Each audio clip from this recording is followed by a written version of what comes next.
The gold-giving serpent. Now in a certain place there lived a person. He was a farmer, but poor was the return of his labor. One day, at the end of hard hours, the person overcome by the heat lay down under the shadow of a tree to have a doze. Suddenly, he saw a great hooded snake creeping out of an ant hill near at hand. So he thought to himself, "Sure, this is the guardian deity of the field, and I have not ever worshipped him. That's why my farming is in vain. I will at once go and pay my respects to him." When he had made up his mind, he got some milk, poured it into a bowl, and went to the ant hill and said aloud, "O guardian of this field, all this while I did not know that you dwelt here. That is why I have not yet paid my respects to you. Pray forgive me." And he laid the milk down and went to his house.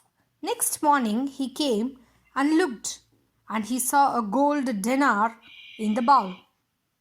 And from that time onward, every day the same thing occurred.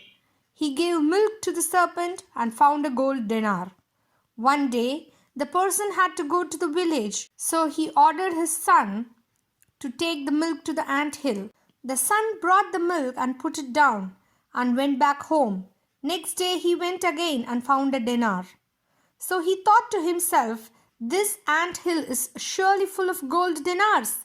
I will kill the serpent and take them all by myself." So next day, while he was giving the milk to the serpent, the person's son struck it on the head with a cudgel.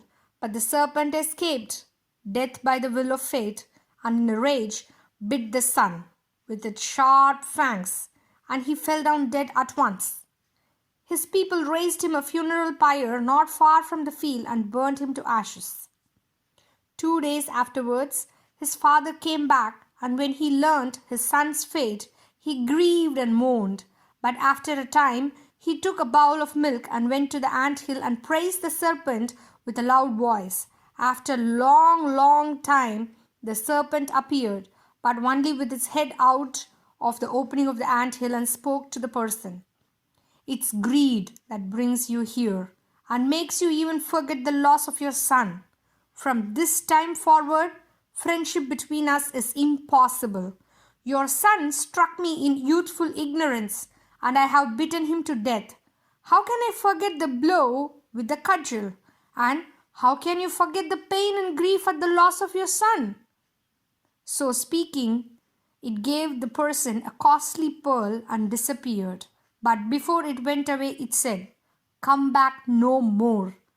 The person took the pearl and went back home, cursing the folly of his son. The end.